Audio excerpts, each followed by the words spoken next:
Hey everyone, my name is Hack of the Hack Jack Show YouTube channel, and I'd like to introduce a new series. For those new to the channel, I mainly cover comic books and comic book related media, along with Jack, who covers and plays video games. We run a live show called the Hack Jack Show, where we chat about current topics in gaming and pop culture, as well as goof around with our geeky selves. You can check out all of our episodes in one playlist. With introductions out of the way, today's video will be a first in a brand new series called Spider-Blood, revisiting the 90s Spider-Man animated series. This show is easily one of the best memories of my childhood. The series, along with the first Spider-Man movie, would be the catalyst of what would bring me into the world of comics.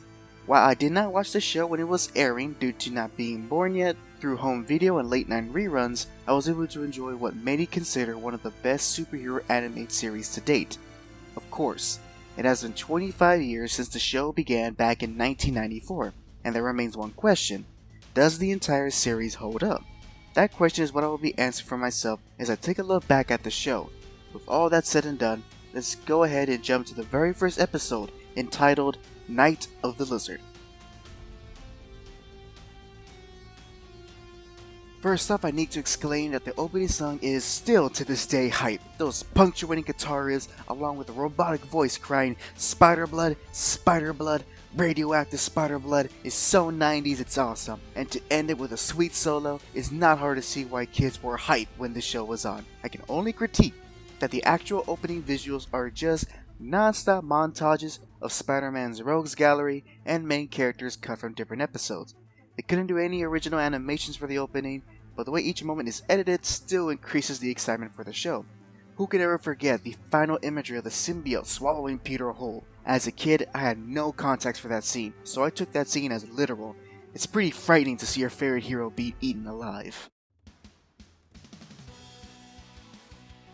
The first episode has Spider-Man facing off against the Lizard, as the title suggests. With a $1,000 reward from the Daily Bugle on whoever can bring a photo of the creature, Peter of course accepts the challenge. In helping with his search for the beast, he seeks the aid of Dr. Kurt Connors, his professor and reptile specialist. However, he's shocked to see his lab torn apart, and in the dark sees the silhouette of the Lizard. Realizing that Dr. Connors is in danger, Peter races toward the doctor's home and Spider-Man, only to find the Lizard right outside the house. The Lizard overpowers Spidey and defeats him, retreating to the sewers with Mrs. Connors. Following his trail, Spider-Man finds both the Lizard and Mrs. Connors, and is then revealed that the Lizard is Dr. Connors. In their final battle, Spider-Man faces the Lizard once more in order to save his most trusted teacher. He succeeds and was able to restore Connors to his human self. Peter wins the reward money and keeps the identity of the Lizard to himself in order to protect Dr. Connors' family. One of the immediate things I noticed when watching the premiere episode was how cartoonish some people's faces were. Maybe I never noticed as a kid, but I remember the show having somewhat idealized faces and body physiques like in a comic book during the show's era.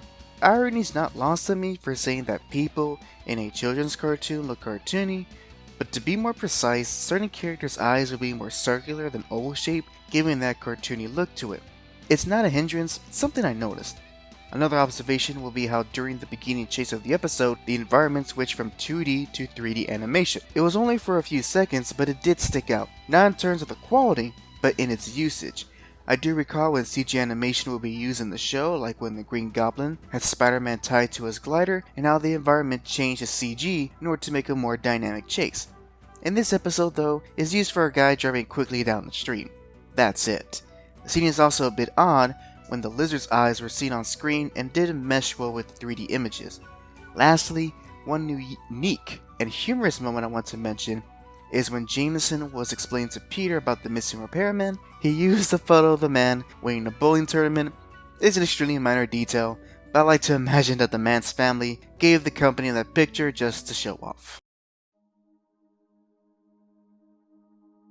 This episode partially adapts the Lizard's first appearance in Amazing Spider-Man number 6 from November of 1963, and I emphasize the word partially. A lot of major and minor details were changed from the original comic to fit the episode. Characters such as Eddie Brock, Robbie Robertson, and Deborah Whitman were added into the story while foregoing Flash Thompson, Liz Allen, and Betty Brant, who were in the original.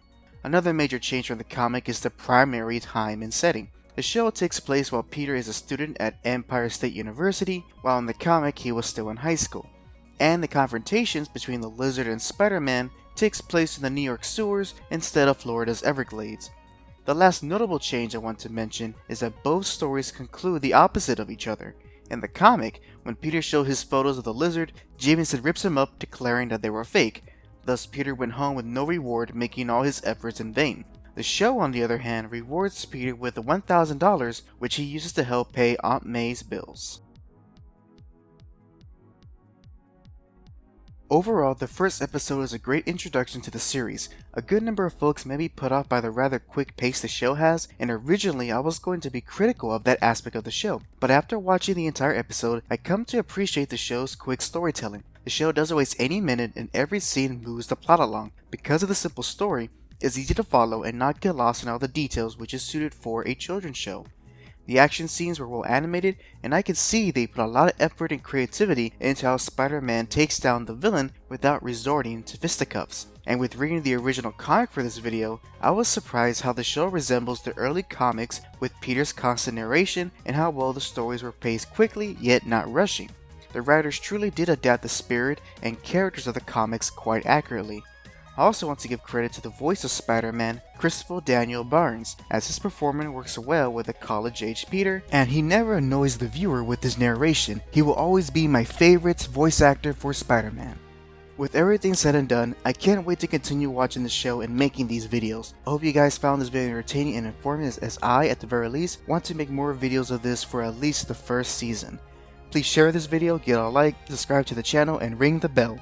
This is Hack of the Hackjack Show, signing off.